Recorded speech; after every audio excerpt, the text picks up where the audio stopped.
সেই মানুহে মাটি কিনা বেচা কৰিব পাৰিব যি 3টা প্ৰজন্ম সেই এৰিয়াটোত বাস কৰিছে বিধানসভাত আইন পাছ হোৱাৰ আগত তাত 3টা প্ৰজন্ম সেই মাটিত ভোগ দখল কৰি থাকিব লাগিব আৰু তেওঁলোকেহে সেই অঞ্চলত মাটি কিনা বেচা কৰিব পাৰিব অৰ্থাৎ বটদ্ৰৱা সত্ৰৰ 5 কিলোমিটাৰৰ ভিতৰত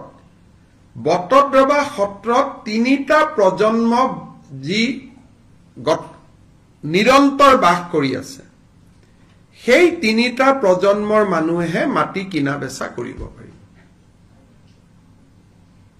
বৰপেটা সত্ৰখনক যদি আমি চেণ্টাৰত লৈ লওঁ বৰপেটা সত্ৰৰ 5 কিলোমিটাৰ যি এৰিয়া হ'ব সেই এৰিয়াৰ মাটি অকল সেই অঞ্চলত 3টা প্ৰজন্ম বাস কৰি থকা মানুহে সেই মাটি কিনা বেচা কৰিব পাৰিব মোৰ অসমত 3টা প্ৰজন্ম হলে নহব সেই নিৰ্দিষ্ট হেৰিটেজ ষ্ট্ৰাকচাৰটোৰ 5 কিলোমিটাৰৰ আশে-পাশে মোৰ 3টা প্ৰজন্ম হ'ব লাগিব অৱশ্যে যোনে ইতিমধ্যে মাটি কিনি লৈছে তেওঁলোকক উচ্ছেদ কৰাৰ কথা নুঠে কিন্তু কাবাৰ যদি মাটি ৰেজিষ্ট্ৰেচন হোৱা নাই একচনীয়া পট্টা হৈ আছে বা কিবা হৈ আছে আইনৰ গণ্ডিৰ ভিতৰত আহি যাব যদি অলৰেডি ৰেজিষ্ট্ৰেচন হৈ গল ক্লিয়াৰ পজিশন হৈ গল তেতিয়া বেলেগ কথা এই আইনখনত বৰ্তমান আমি কিন্তু মাজুলীৰ ক্ষেত্ৰত এটা এক্সেপশন আছে বৰপেটা সত্ৰৰ 5 কিলোমিটাৰ কিন্তু মাজুলী গোটেই জিলাখনকে আমি এইটো এৰিয়াত আনিছো কাৰণ আমি ভাবো যে দলং দুখন নিৰ্মাণ হোৱাৰ পিছত মাজুলীৰ বহুত ব্যৱসায়িক উদ্যোগিক প্ৰতিষ্ঠান আদি গৈ মাজুলীৰ আধ্যাত্মিক ঐতিহ্যটো বিনষ্ট কৰি দিব পাৰে সেইকাৰণে মাজুলীৰ মাটি এতিয়াৰ পৰা মাজুলীৰ 3টা প্ৰজন্মই যি বাস কৰিছিল তেওঁলোকেহে কিনা বেচা কৰিব পাৰিব মাজুলীৰ ক্ষেত্ৰত সেই এক্সেপশনটো অনা হৈছে বাকিৰ ক্ষেত্ৰত 5 কিলোমিটাৰ কিন্তু মাজুলীৰ ক্ষেত্ৰত পুৰা জিলাখন ইয়াত যদি কোনোবাই এতিয়া আমি কামাখ্যাৰ কথাটো আনা নাই কিন্তু কালি যদি কোনোবাই কৈ দিয়ে কামাখ্যাকো ডিক্লেয়াৰ কৰক কৰিব পাৰে কিন্তু প্ৰথম পৰ্যায়ত আমি বৰপেটা বটদ্ৰৱা আৰু মাজুলীক লৈ আমি আগবাঢ়িব খুজিছো আৰু মই ভাবো যে এই আইনখন যদি বহুত দিন আগতে পাছ হলহেঁতেন আজি বটদ্ৰৱা বা বৰপেটাৰ পৰিৱেশটো সম্পূৰ্ণ এটা বেলেগ হৈ থাকিলহেঁতেন আৰু এটা অসমৰ জাতীয় জীৱনৰ এটা ঐতিহাসিক মুহূৰ্ত আৰু আমি এনে এখন আইন বিধানসভাত আনিম আপোনালোকক জনাবলৈ পাই মই নিজেও গৌৰৱ অনুভৱ কৰিছো আজিৰ কেবিনেটে আৰু এটা মানুহৰ জীৱনৰ লগত জড়িত খুব ইম্পৰ্টেন্ট সিদ্ধান্ত লৈছে যে আমাৰ ট্ৰাইবেল বেল্ট এণ্ড ব্লকৰ বাহিৰতো শিডিউল ট্ৰাইব আৰু শিডিউল কাষ্ট মানুহ গাঁও পাতি বাস কৰে আৰু য'ত 80% and above শিডিউল কাষ্ট বা শিডিউল ট্ৰাইব মানুহ আছে সেই গাঁওবিলাককো আমি micro tribal belt and block কৰিব খুজিছো যাতে শিডিউল কাষ্ট আৰু শিডিউল ট্ৰাইব মানুহৰ মাটিৰ অধিকাৰ ইনটেক্ট হৈ থাকে তাত প্ৰটেক্টেড ক্লাছে সুবিধা পাব মাটি কিনা বেচা কৰাৰ কাৰণে that is a different thing কিন্তু শিডিউল ট্ৰাইব আৰু শিডিউল কাষ্ট গাঁওবিলাকক আমি tribal belt and block declare কৰিব খুজিছো আৰু এই গাঁওখিনি কোনখিনি গাঁও মাইক্ৰ ট্ৰাইবেল বেল্ট ব্লকত আহিব বিচাৰিব আমি ৰাইজৰ পৰাই আবেদন খুজিম আমি জোৰ কৰি নকৰো এই গাঁওখিনি আইডেন্টিফাই কৰাৰ কাৰণে আমি এখন কেবিনেট কমিটি কৰি দিছো য'ত ৰনোজ পেগু উৰ্খা গৌৰা ব্ৰহ্ম আৰু পীযুষ হাজৰিকা কমিটিখনত থাকিব আৰু 15 ছেপ্টেম্বৰৰ ভিতৰত এই কমিটিখনে গাঁওখিনিৰ নাম আমাক দিব আমি যাতে নটিফাই কৰিব পাৰো থাৰ্ড মাটিৰ লগতে জড়িত মিছন বসুন্ধৰা 2ৰ সময়ত গুৱাহাটীত আমি আবলটন কৰা মাটি বা নগৰ অঞ্চলত আমি আবলটন কৰা মাটি প্ৰিমিয়াম হাই হোৱা কাৰণে মানুহে ল'ব পৰা নাছিলে যাতে দুখীয়া দৰিদ্ৰ মানুহেও মাটিখিনি ল'ব পাৰে মিছন বসুন্ধৰা ৩-২ অক্টোবৰত আৰম্ভ হ'ব তাৰ আগতে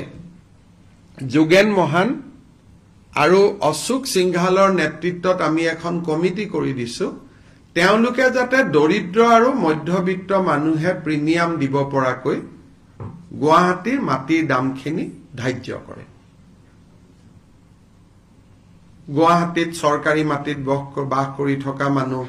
ডিব্ৰুগড় তিনচুকীয়া তেজপুৰ গাঁৱত আমাৰ 1000 টকা ফিক্সড আছিল কিন্তু টাউনত প্ৰিমিয়ামটো মাৰ্কেট ভ্যালুত আমি ল'ব খোজা কাৰণে বহুত মানুহে মাটিটো ল'ব পৰা নাই সেইকাৰণে দৰিদ্ৰ আৰু মধ্যবিত্ত মানুহে ল'ব পৰাকৈ আমি মাটিৰ প্ৰিমিয়াম ৰেটটো আমি ধাৰ্য কৰিব খুজিছো আৰু তাৰ কাৰণে মন্ত্ৰী অশোক সিংঘাল আৰু আমাৰ মন্ত্ৰী যোগেন মহানক দায়িত্ব দিয়া হৈছে আজিৰ কেবিনেটত আমাৰ জীৱিকা সখী বাইদেউসকল আছে কিছু জীৱিকা সখী 5242 গৰাকী বাইদেৱে স্কুটি পোৱা নাছিল তেওঁলোকক আমি একোখনকৈ স্কুটি দিবৰ বাবে সিদ্ধান্ত গ্ৰহণ কৰিছো কিছু ট্ৰান্সপোৰ্ট ট্যাক্সত আমাৰ হাল খলনি আছে বিশেষকৈ ই-ৰিক্সা আদি সহায় কৰাৰ কাৰণে এই সম্পৰ্কৰো বিল এখন কেবিনেটত আহিব আজি কেবিনেটত লোৱা এটা ডাঙৰ সিদ্ধান্ত হ'ল অৰুণোদয় আঁচনিৰ সম্প্ৰসাৰণ আজি ডেটত 27 লাখ ব্যক্তিয়ে অৰুণোদয়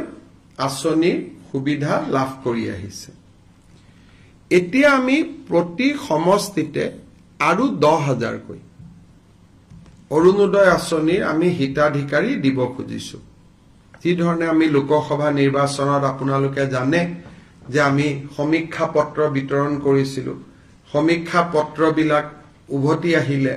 তাতে আমি দেখা পালো যে 10-12 লাখ মানুহৰ হাতত অৰুণোদয় নাই সেই কাৰণে আমি অৰুণোদয় আঁচনিখনত নতুনকৈ 12,60,000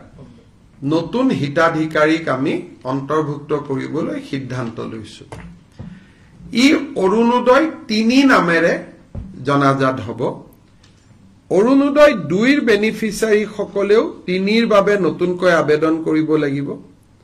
আৰু 3ত নতুনকৈ আবেদনকাৰী অন্তৰ্ভুক্ত হ'ব এই অৰুণোদয় 3ৰ প্ৰক্ৰিয়াটো 15 ছেপ্টেম্বৰৰ পৰা আৰম্ভ হ'ব আৰু আমি 1 ফেব্ৰুৱাৰীত নতুন হিতাধিকাৰী সকলক আমি অৰুণোদয় আঁচনি দিয়া আৰম্ভ কৰিম তেতিয়ালৈকে পুৰণা অৰুণোদয় হিতাধিকাৰী সকলে নিৰন্তৰভাৱে অৰুণোদয় পাই থাকিব কিন্তু যেতিয়া 1 ফেব্ৰুৱাৰীত আমি নতুন অৰুণোদয় দিব যাম পুৰণা বেনিফিচিয়াৰী দুই এজন হয়তো তেওঁলোকৰ কোনোবা ঘৰত চাকৰি পালে কোনোবা ঘৰত গাড়ী কিনিলে বিভিন্ন কাৰণত তেওঁলোকে নাপাব কিন্তু এইবাৰ অৰুণোদয় এটা আমাৰ কন্ডিশন হল যে ৰেশন কাৰ্ড থাকা মানুহে অৰুণোদয় পাব ৰেশন কাৰ্ড নাথাকিলে অৰুণোদয় নাপায় ৰেশন কাৰ্ড থাকিলে অৰুণোদয়টো কিয় পাব ৰেশন কাৰ্ডবোৰ আধাৰ লিংক গতিকে অটোমেটিক অৰুণোদয়টো তেতিয়া আধাৰ লিংক হৈ যাব নহলে মই যোৱাবাৰ আপোনালোকক কৈছো যে বহুত সময়ত কিছু অৰুণোদয় বেনিফিচিয়াৰী কিছুমান মানুহৰ নাম সোমাইছে যাক বিচাৰি পাব দিগদাৰি হয় পিছত কেবিনেটত বহুত দিনৰ পৰা আপোনালোকে জানে মই আচৰিত হৈ আছিলো মাজে মাজে চিন্তিত হৈ আছিলো আমাৰ লুৰিণজ্যোতি গগৈ আৰু জগদীশ ভূঞাই মাজে মাজে পেপাৰ আৰু টিভিত কৈ থাকে যে আমি শংকৰদেৱ বঁটাটো দিয়া নাই আপোনালোকে শুনি থাকে তেতিয়া আমি সুধিছিলো যে কিয় শংকৰদেৱ বঁটা দিয়া নাই দিয়াটোতো আমাৰ কোনো আপত্তি নাই তেতিয়া আমি গম পালো যে 2008 চনত কংগ্ৰেছ চৰকাৰে এটা সিদ্ধান্ত ললে যে শংকৰদেৱ বঁটা বছৰে বছৰে দিয়া নহব 3 বছৰতহে এবাৰ দিয়া হ'ব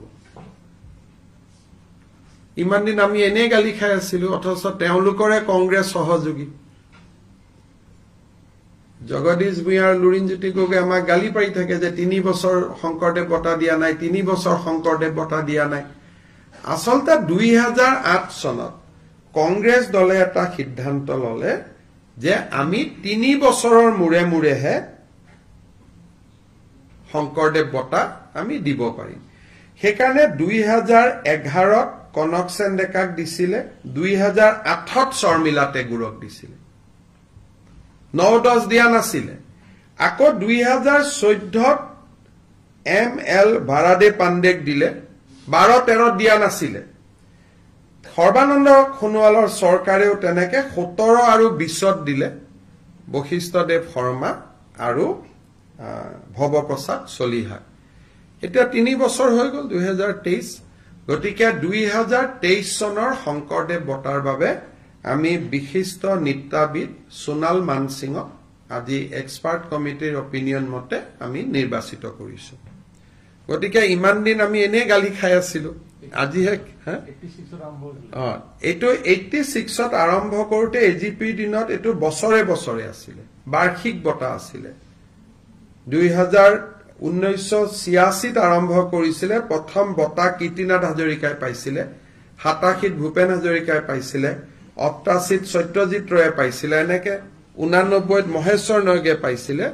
কিন্তু 2008ত কংগ্ৰেছ চৰকাৰে যি কাৰণে নহক কিয় সোণাল মানসিং জানে তেওঁ পদ্মশ্ৰী হয় ৰাজ্যসভাৰ সোণাল মানসিং পদ্ম বিভূষণ হয় তেখেত সোণাল মানসিং সো 3 বছৰৰ দিয়াৰ সিস্টেমটো 2008ত কংগ্ৰেছ চৰকাৰৰ দিনত আৰম্ভ হৈছিল গতিকে আমাক মিছামিছি ইমান দিন আমি গালি খাই থাকিলো আজি কেবিনেটত কথাটো উলালে গতিকে একেবাৰে সময় আপোনালোকে ক'ব পাৰে যে 23 টো 4 মাহ দেৰি হৈছে বুলি 24ত কিন্তু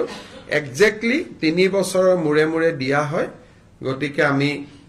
সোণাল মানসিংক দিবৰ কাৰণে আমি সিদ্ধান্ত লৈছো আৰু তেখেতে যেটো দিনতে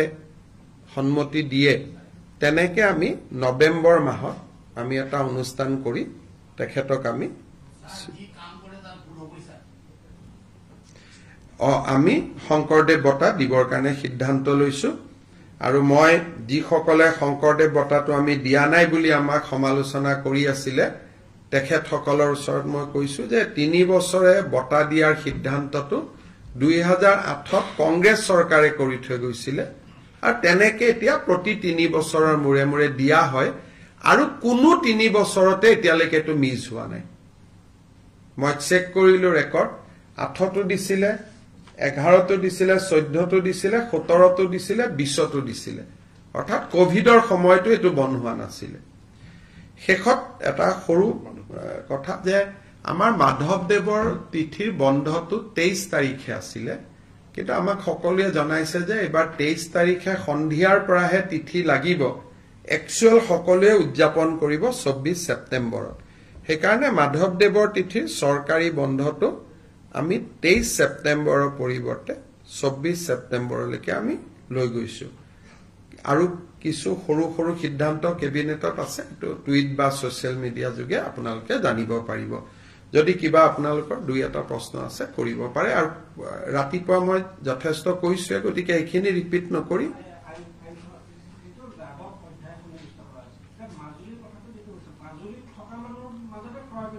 মাজুলীত থকা মানুহৰ মাজত ক্ৰয় বিক্ৰয় হ'ব আৰু আজি থাকিলে নহব তিনিটা প্ৰজন্মৰ পৰা থাকিব লাগিব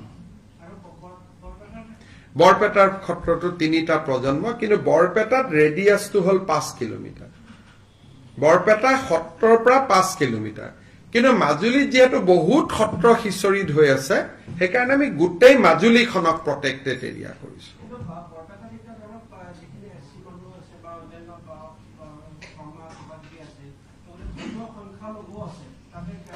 ধৰ্মীয় সংখ্যালঘুও কিনিব পাৰিব যদি তিনিটা প্ৰজন্মৰ আগৰ পৰা তেওঁলোক আছে